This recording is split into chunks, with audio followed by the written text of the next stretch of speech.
বাংলাদেশ পাচারের আগে প্রায় 1 কোটি টাকা মূল্যের হেরোইন উদ্ধার করল লালগোলা থানার পুলিশ। এর পাশাপাশি দুজনকে গ্রেপ্তার করল তারা।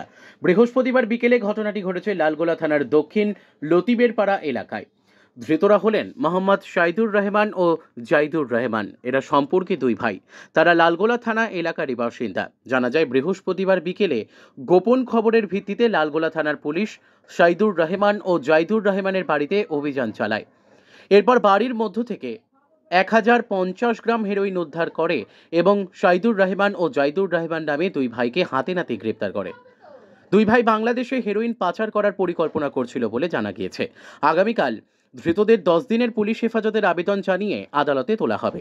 ধৃত দুই ভাইয়ের পাশাপাশি হেরোইন পাচার চক্রের সঙ্গে আর কে বা কারা জড়িত সে বিষয়ে তদন্ত করে দেখছে লালগোলা থানার পুলিশ।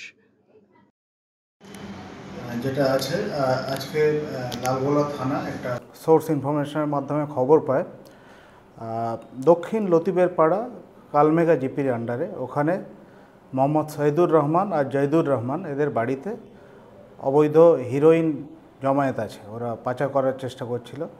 তো সাথে সাথে আমাদের লালগোলা থানার পুলিশ বাহিনী যায় সেই বাড়িতে এবং ডিউ প্রসেস মেনটেন করে রেড করে এবং তাদের পজিশন থেকে 1050 গ্রাম হিরোইন উদ্ধার হয়।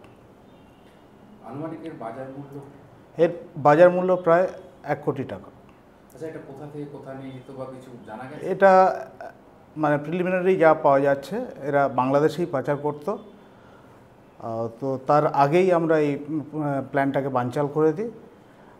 ওই ব্যক্তি দুটোকে অ্যারেস্ট করা হয় এবং ওদেরকে আমরা 10 দিন পুলিশ রিমান্ডের জন্য লার্নেড ম্যাজিস্ট্রেটের কাছে আমরা প্রেয়ার দেব। এটাই আছে।